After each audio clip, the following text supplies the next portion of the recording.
In which one of the following regions the No Revenue campaign was organized during the Civil Disobedience Movement? Option A, United Provinces, B, Maharashtra, C, Bengal, D, Karnataka.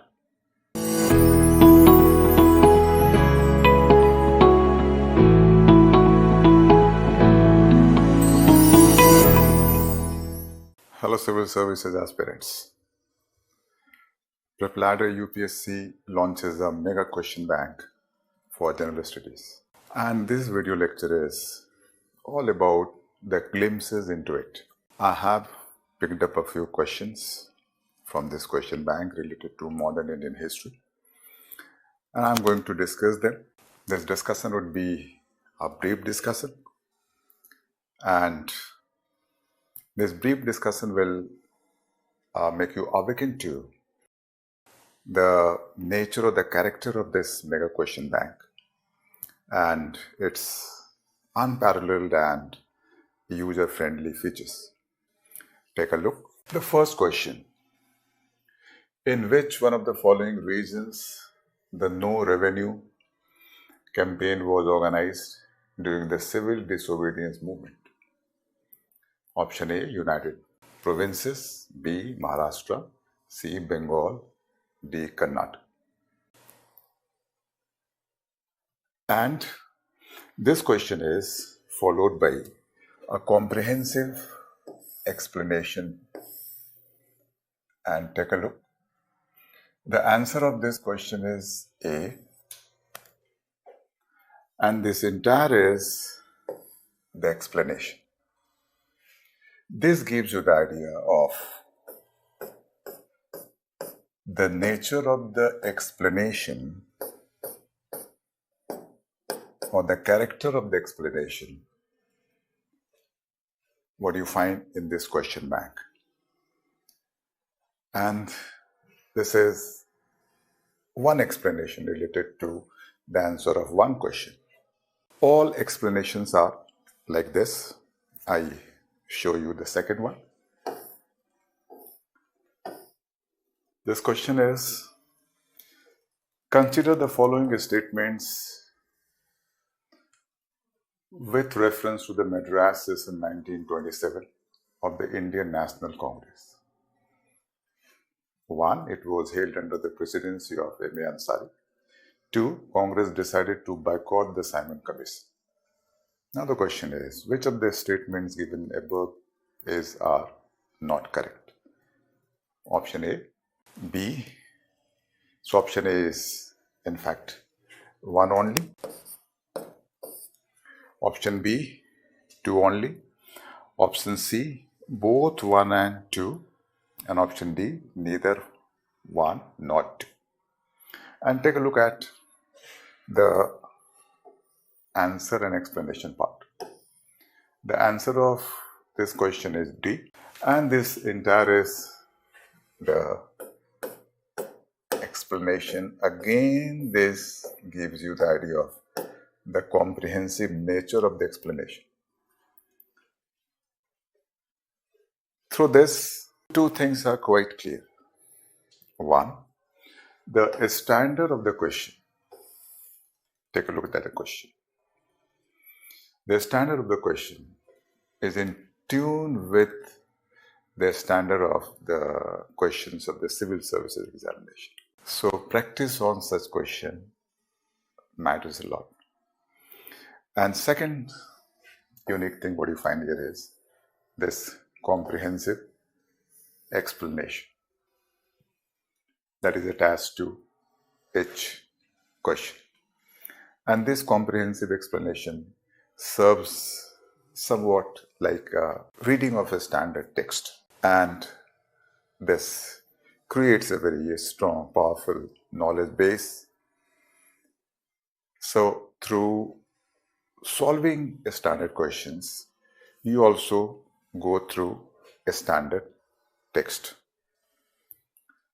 Now I'm going to discuss a few questions one by one.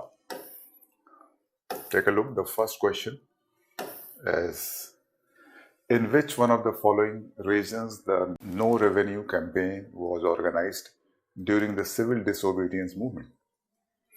Option A, United Provinces, B, Maharashtra, C, Bengal, D, Karnataka. Here the correct answer is A, that is United Provinces. And the explanation of the answer, that is A, has two aspects here. One aspect is the civil disobedience movement, and the second aspect is no revenue campaign. My plan is to show you a diagrammatic explanation. So first I'm going to give you the explanation of civil disobedience movement, and second, the no revenue campaign. Take a look. Indian national movement, what began in 1885 and what ended in 1947 with freedom of India, was marked by four major mass movements. And civil disobedience movement was the third in the row. So the first was the Swadeshi movement.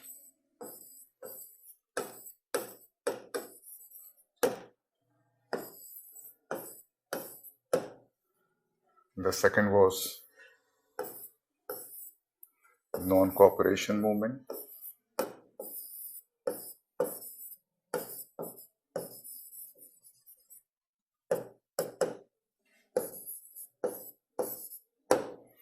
And the third was civil disobedience movement.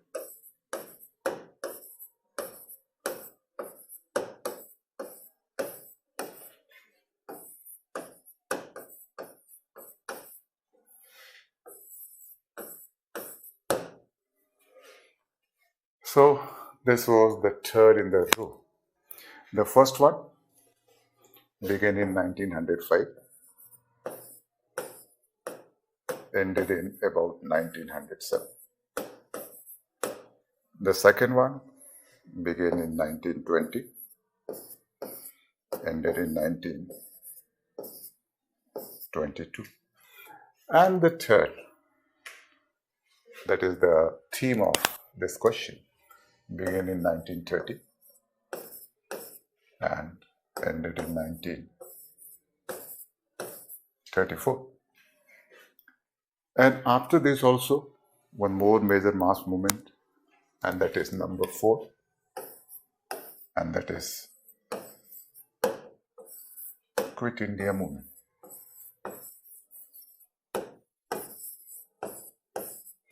And that began in 1942 and ended in early 1943. So I have shown the status of civil disobedience movement, that is the theme of this question under the overall Indian national movement. And through this explanation, you get the idea of the 4 major mass movement and their periods. Now, coming to civil disobedience movement, here you find a term civil disobedience. And civil disobedience referred to defiance of law, or simply to break law in peaceful manner.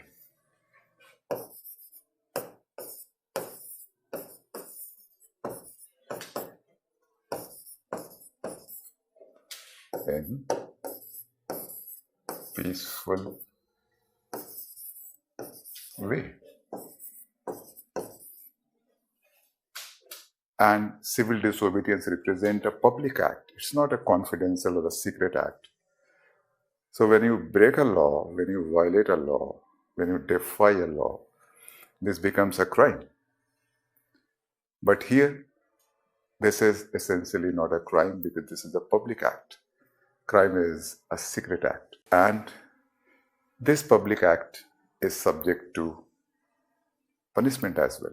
So when you defy the law, you are ready to accept the punishment. This is the you can say the ethical and the moral strength of civil disobedience. And since the base of this movement was civil disobedience, so this movement is known as Civil Disobedience Movement. Civil disobedience was, you can say, a major ideological approach and the methods of Gandhian mass movement. And in this movement, the primary focus was to break the salt law. But wherever the violation of salt law was not possible, the violation of or the breaking of other laws took place, like violation of the forest laws. So, in one sense, you can understand that civil disobedience movement was all about defying the British rule by breaking the British laws. So then what happened? In several areas, if you consider, because this movement became a pan-British India movement. So when you consider several areas of the British India, you will find different kinds of trends emerged. In certain areas, the breaking of the salt law took place, like in Gujarat, Tamil Nadu, Kerala. In certain areas, the violation of forest laws took place, like Maharashtra, Karnataka, Central India. And in certain areas, like United Provinces and Gujarat, there emerged what is known as no revenue campaign. So now I am shifting to the second aspect of the explanation here related to this question. So no revenue campaign refers to no tax campaign. This means under this, the people were not supposed to pay tax or revenue to the British government. And not paying the tax or not paying the revenue simply represents the defiance of British rule. Coming back to the question,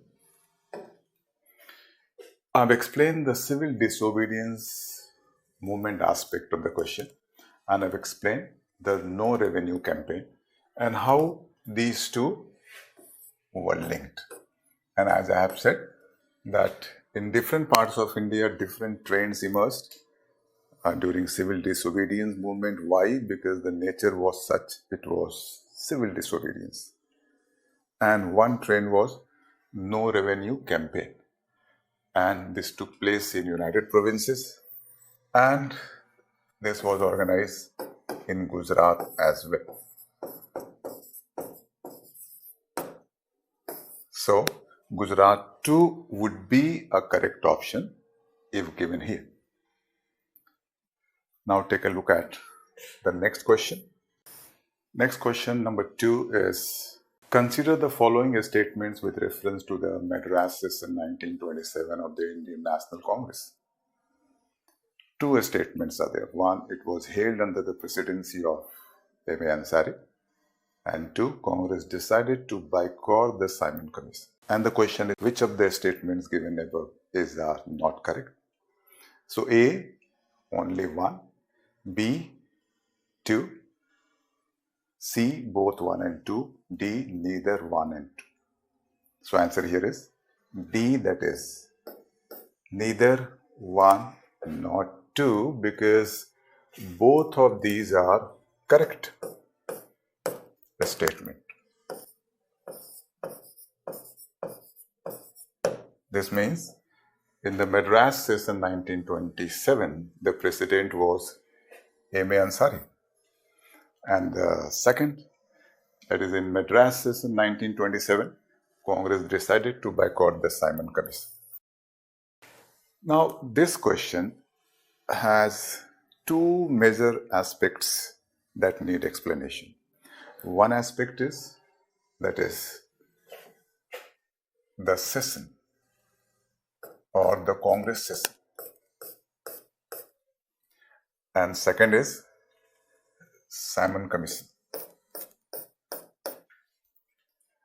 Again, I am going to present a diagrammatic explanation. Take a look. Regarding Congress session, every year Congress or Indian National Congress organize a session. This simply means INC had annual sessions. So if we consider one very important aspect of the working of Indian National Congress, founded in 1885, so that was annual sessions.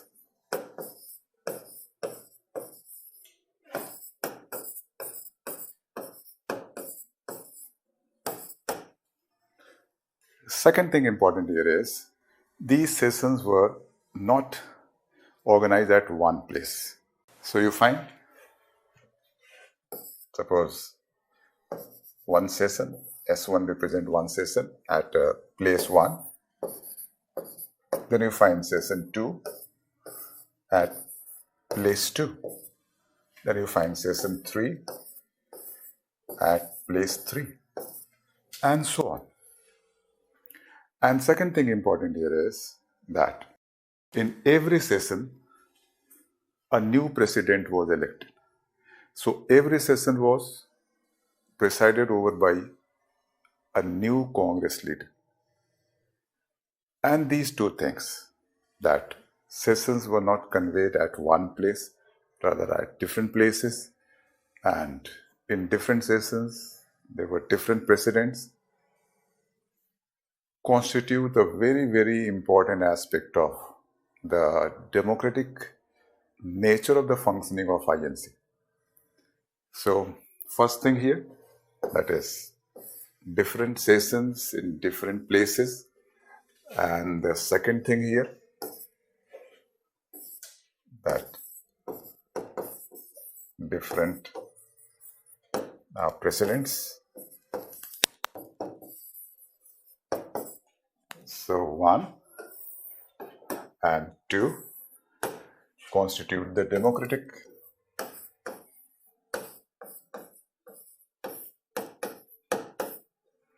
aspect of the functioning of Indian National Congress. So in this light now you can understand that there took place an annual session at Madras in 1927, or in other words, in 1927 the annual session of Congress was convened at Madras, and this was presided over by M.A. Ansari. Now the next thing important here in this explanation is that in this session, Madras session, two important things happen. One, that is the part of the option, that is Congress decided to boycott Simon Commission. So this is there in the option. But one more thing that is also important. Maybe you have a question on Madras session and that option is given. And that is that the Jawaharlal Nehru got a snap resolution passed on Purna Swaraj, that means complete independence, in this session. So you can say that the Congress passed a snap resolution for the first time on Purna Swaraj, and this was the initiative of Jawaharlal Nehru. And later you must be knowing, Congress declared Purna Swaraj as a goal in 1929 in its Lahore session. Now I am shifting to the second aspect of this question, that is Simon Commission. Related to Simon Commission, first thing to understand is that the Government of India Act 1919, this had a provision that after 10 years, a commission would be constituted to review the working of the Government of India Act 1919 and to present recommendations for future constitutional reforms. So accordingly, a commission was appointed in 1927. This was Simon Commission.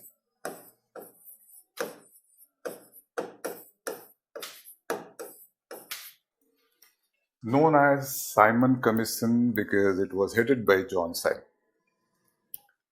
So what was the purpose or the objective of this commission? That was to review the working of the Government of India Act 1919 and to present suggestions or recommendations for the future constitutional reforms.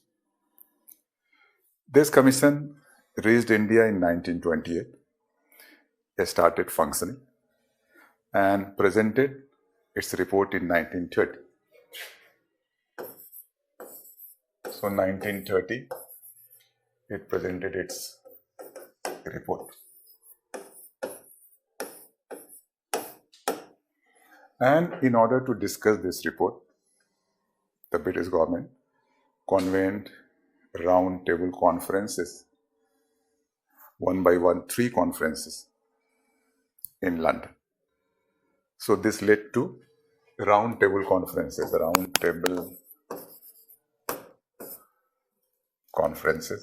beginning 1930. So round table conference 1 was in 1930, then 2 was in 31, and 3 was in 32.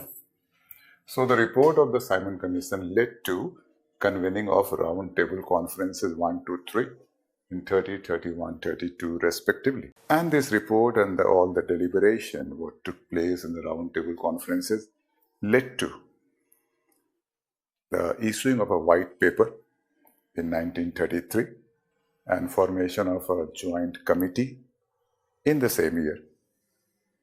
And the terms of the reference of this committee was to present a report for the future constitutional reform.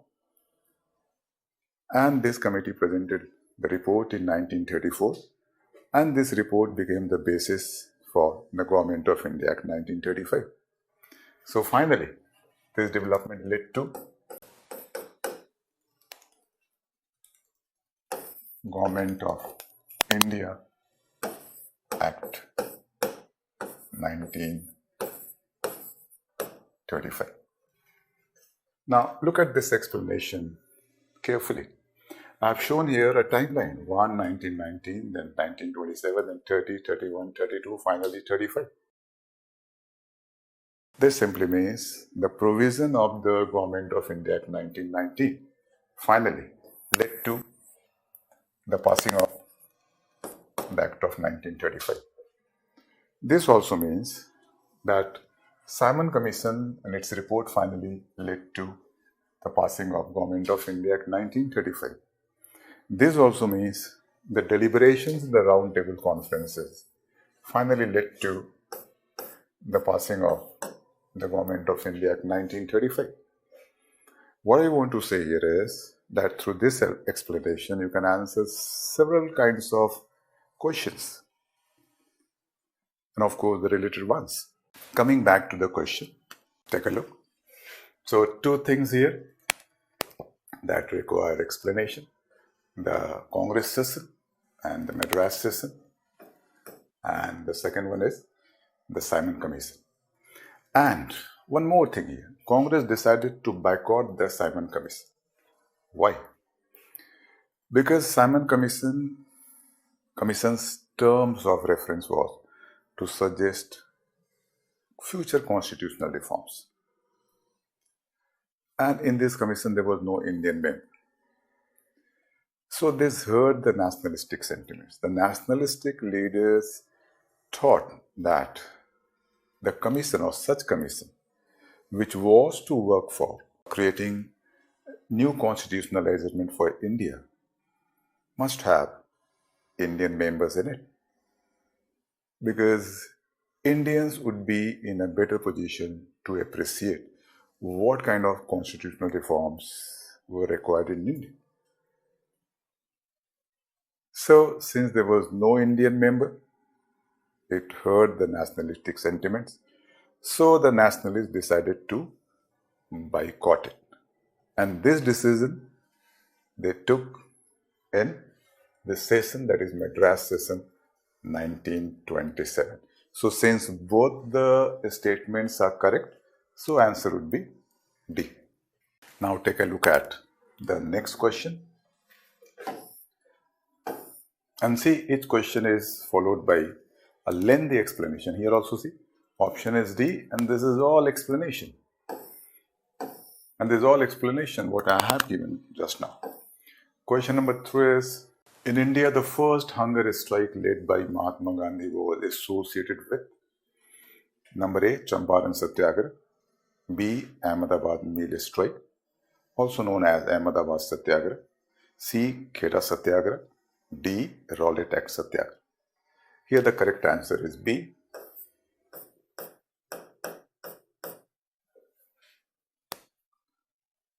And in this question, there are several aspects that require explanation. First is, of course, hunger strike.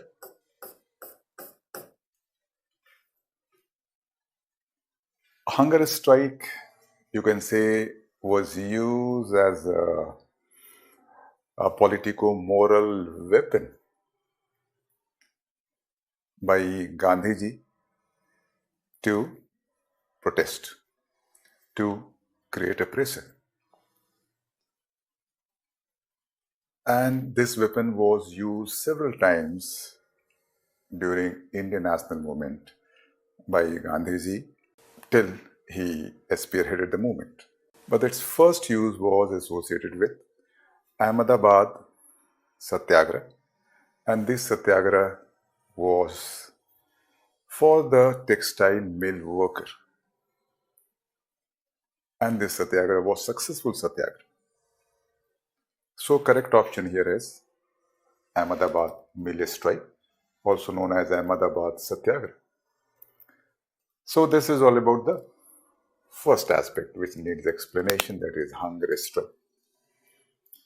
And the other aspects here that require explanation are related to all these 4 Satyagraha. See, Satyagraha was the, you can say, the ideological, philosophical weapon of Gandhian nationalistic struggle. He considered that the Satyagraha was a weapon of the brave, not the coward. And Satyagraha became, you can say, the nucleus of his great freedom struggle, or the freedom struggle what began under him. And here you will find this A, B, C, D. They represent the 4 early Satyagraha of Gandhi. Chronologically, this is first, this is second, this is third, and this is fourth. So this is in chronological sequence. This idea should be also clear. And I present the year as well. This was in 1917. This was in 1918. Third one in 1918. Both took place in the same year, but the first event is Ahmedabad. And this took place in 1990. Now the second thing important here is that Champaran Satyagraha was for the indigo peasants.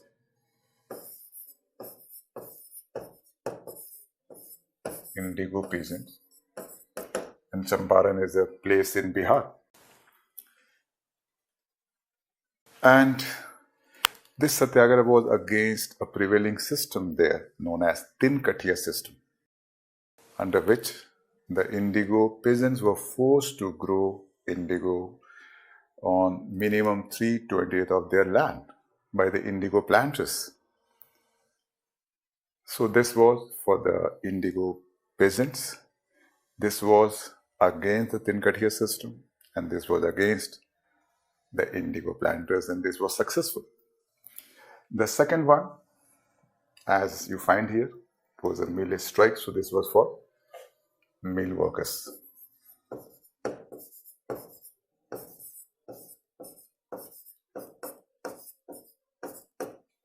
Third one, Kheda Satyagraha. Kheda, a place in Gujarat.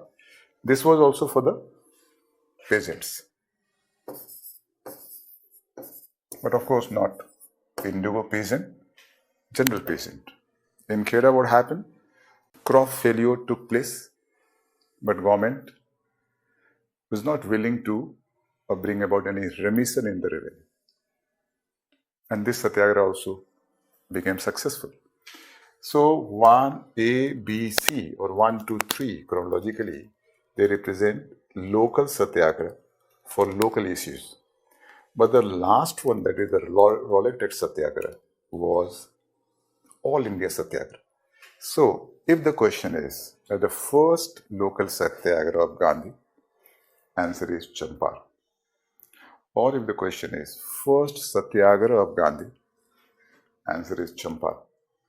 But if the question is first All India Satyagraha of Gandhi, answer is D, that is Rowlatt Act Satyagraha.